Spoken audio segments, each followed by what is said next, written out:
Hello everyone, I'm Manali Panchpet from Genius Classes, and today we are going to start with exercise of chapter number 2. Finally, chapter khatam ho gaya hai, and today we are going to start with its exercise. So,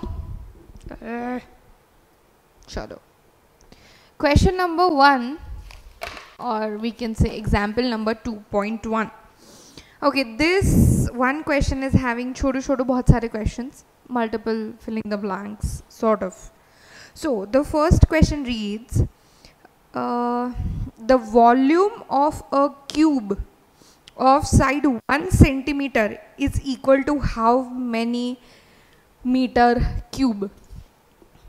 The length of the side of a cube is given to us as 1 centimeter. हमें volume find करना है metre scale में. Centimetre दिया है, metre scale में volume find करना है. तो सबसे पहले first one, length can be written as 1 centimeter is equal to, meter में कन्वर्ट करना है 10 to the power minus 2 meters. तो लेंथ मिल गया मीटर में, अब चाहिए volume. So volume is cube of the given length. Okay, so this is 10 to the power minus 2 का cube. So the power gets multiplied. So here this will be what, 10 to the power minus 6 meter cube will be our first answer. Okay, the second one कुछ गड़बड़ किया है? नहीं, सही है. The surface area of a solid cylinder, solid cylinder का surface area, उसका formula आना चाहिए, पढ़ चुके हो. Okay, the surface area of a solid cylinder of radius 2 centimeter and height 10 centimeter is equal to what in mm square, in millimeter square.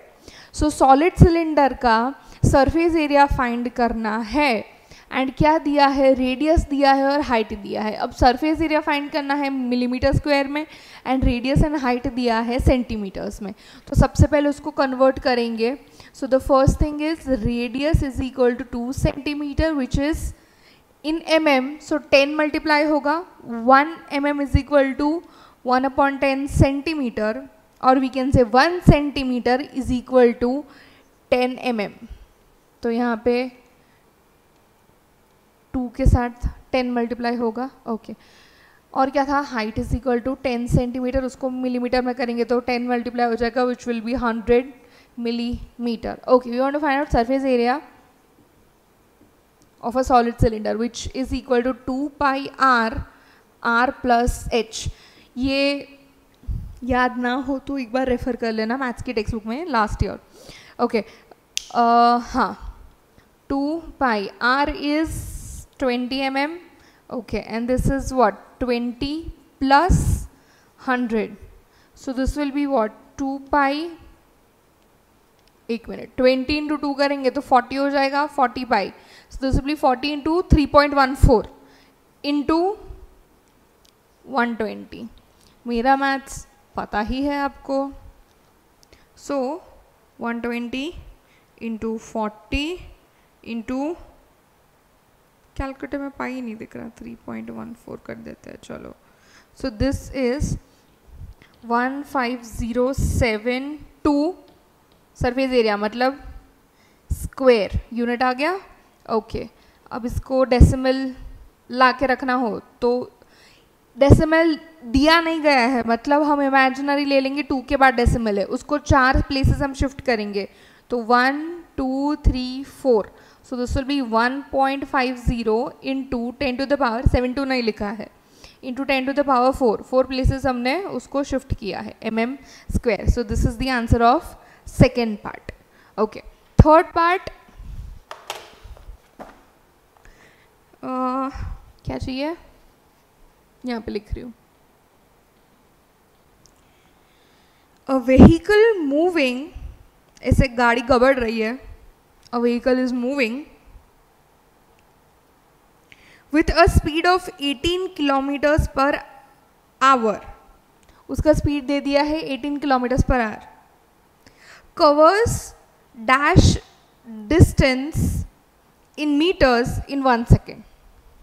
Okay, चलो, दूसरा unit क्या है वेलोसिटी का या स्पीड का? So one is given to us is kilometer per hour. हमने जो पढ़ा है ऐसा यूनिट सिस्टम के हिसाब से वेलोसिटी हो या स्पीड हो उसका यूनिट क्या होगा? मीटर पर सेकेंड. तो यहाँ पे पूछा है कितने मीटर्स ट्रैवल करेंगे in terms of the scale in 1 second, right? So we are supposed to find out dash meters per second. In 1 second means per second. तो हमें ये velocity को convert करना है मीटर पर सेकेंड में. Simple. So velocity is given to us as 18 kilometre per our. चलो अब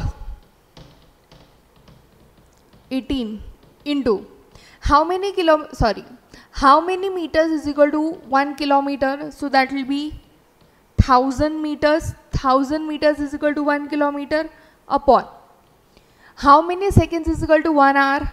So 60 seconds is equal to 1 minute and 60 minutes is equal to 1 hour. तो 60 into 60 हो गया. Okay, so this is what 60 into 60 seconds. 3600 seconds is equal to 1 hour.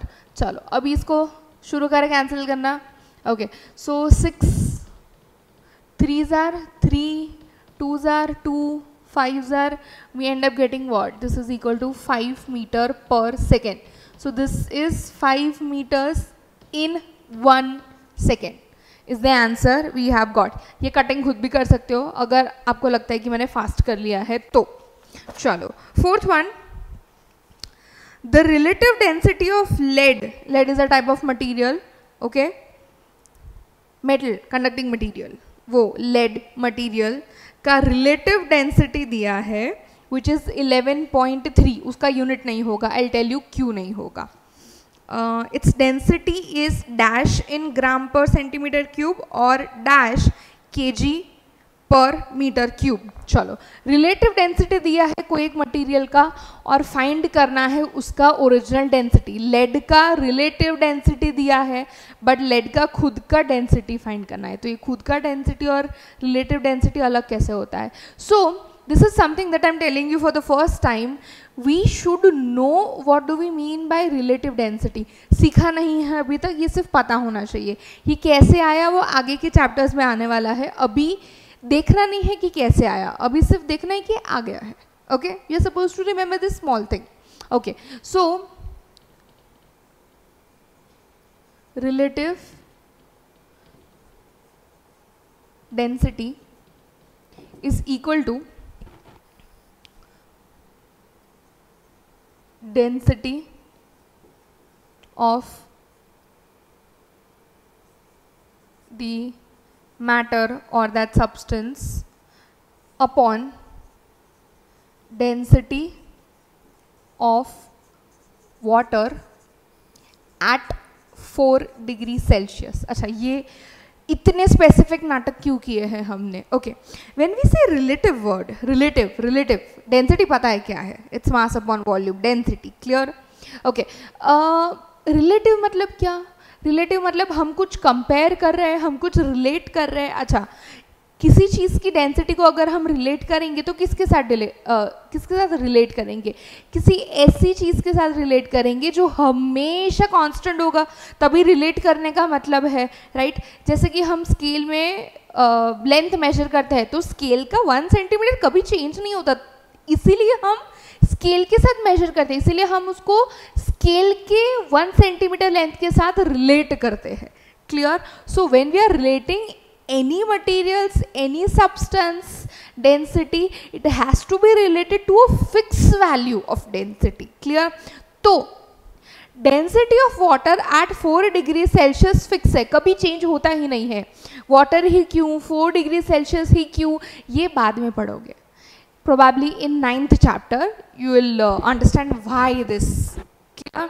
अभी सिर्फ याद रखना है ये formula. Okay, so relative density of any substance is equal to density से relative भी लगना चाहिए ना, of that substance upon density of water at 4 degree Celsius. तो यहाँ पे क्या है?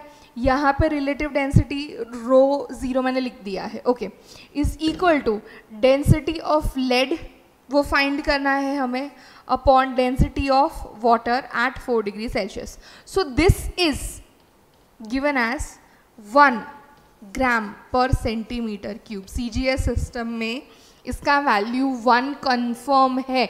This is known to us, this is known to us. Clear. और ये दिया है हमें क्वेश्चन में, तो ये फाइंड करना है. अब तो मिल ही जाएगा definitely. So rho L is equal to this into this. So rho naught मतलब relative density of lead into density of water at 4 degrees Celsius. So this is 11.3 into 1. So this is 11.3 gram per centimeter cube. तो हमें पहला वाला value मिल गया. अभी KG पर meter cube में भी चाहिए. तो चलो 11.3 ग्राम पर सेंटीमीटर क्यूब. ग्राम को केजी में करना है, मतलब 1/1000 आएगा. ग्राम को केजी में करना है, 1/1000 आएगा.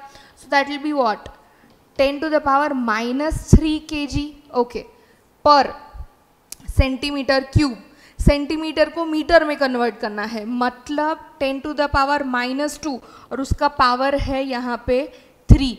सो this is per meter cube. ये पर मीटर क्यूब मतलब डिनोमिनेटर में क्यूब है उसका unit. Clear. Okay, so where are we ending. 11.3 into 10 to the power -3.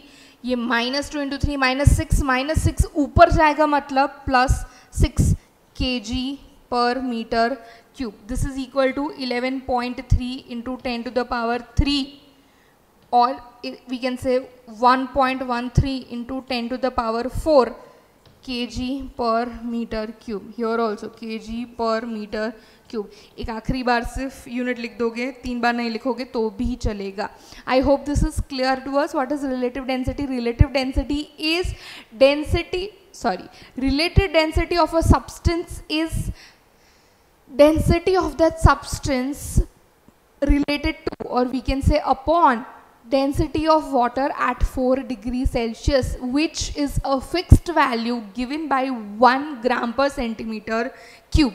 Okay, I said that relative density का unit नहीं होता. क्यों नहीं होता? So relative density is a ratio.